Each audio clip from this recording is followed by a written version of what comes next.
Last spring, my old neighbor, who was a saint, sold her house and moved away. The people that moved in were awful. They were constantly making noise and disturbing everyone. When they were told about this, they responded, "I pay a lot of money for this house. I do whatever I want in my yard, and the streets are public." Last spring, my old neighbor, who was a saint, sold her house and moved away. The people that moved in were awful. The guy, who we'll call Pete, owns some sort of a new black Mustang that sounds like it has no muffler, and he revs it up and down the subdivision streets in the evenings literally 5 days a week when a lot of people, myself included, sit on the back porch and watch TV during the summer. It is relentless. This guy also drives up and down the state highway that is on the other side of my house doing the same thing but louder because it's a 55 miles per hour speed limit. You can hear it for miles. And he has friends over regularly in the backyard, and they sit there on the weekends and some weeknights, revving up the car. It truly is so loud that you cannot do anything but wait for him to be done. There was a big Facebook conversation in the WA group, and a bunch of neighbors politely asked him not to do this. Pete's exact response? "I pay a lot of money for this house. I'll do what I want in my own yard, and the streets are public." Well, I didn't like that, so here's what I did next, with a little context. Our subdivision has about 150 houses on about 300 acres. It's big. Most of the properties in this subdivision are between 1 to 4 acres in size. I have a 3-acre corner. Due to an agreed-upon land split, sailed 10 years ago between the WA, all neighbors within the vicinity, and the former owners, my next-door neighbor's house is on the smallest piece of property in the subdivision at 0.45 acres. I've attached a stunning artistic representation here. Note the green borders, those are all 10 feet privacy fences that are white vinyl. And note the little pentagon shape, that comes in handy later. The only side of Pete's house not bordered by somebody else's privacy fence is the side that my house is on. Well, I know from 15 years of living here that any time I have a fire on the side of the yard next to Pete's, the smoke is guaranteed to travel in the direction of Pete's house.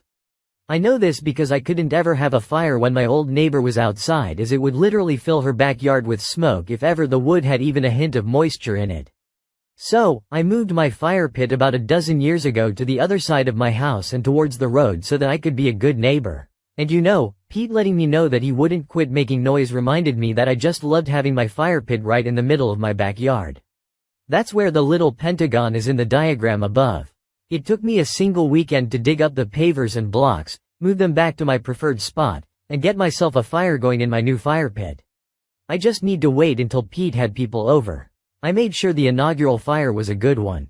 Pete had friends over, it was a nice day, and so I started the fire. Got it just about started, and then I added all the wettest, grossest wood I could.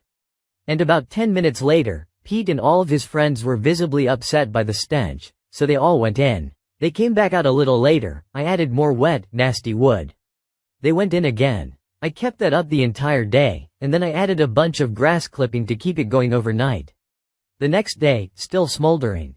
Still smelling awful. I put out a Facebook post on the WA website that let people know I'd be continuing to utilize my fire pit as often as possible, so they could bring me their lawn scraps.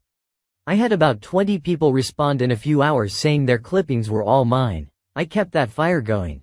My dogs are good alarms, and they rush outside anytime anybody is in Pete's backyard, so I would hear the dogs scramble, go out, and add more clippings.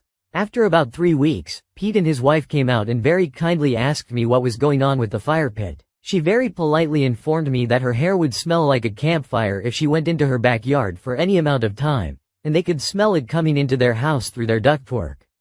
He said I was making it hard for him to enjoy his backyard with his friends.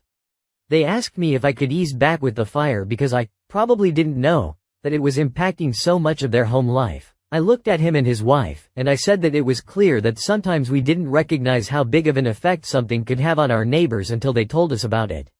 But then I said, as objectively as possible, that I normally live by the same, I'll do what I want in my yard, thought process as Pete does. I have a right to enjoy my yard. I looked at Pete dead in the eyes and said, "And I know you support that because of how the conversation concluded about your car, right, Pete?" He looked at me like I scratched his favorite CD. He knew what I was doing. And his wife looked at him and it just dawned on her. She said she gets it, and we won't hear the Mustang anymore. I said, thanks. I took a gamble and put the fire out right after that. It was the right call. I haven't talked to them much since. I'm not too concerned about that because I haven't heard the Mustang since, either. All in all, a good little case of petty revenge.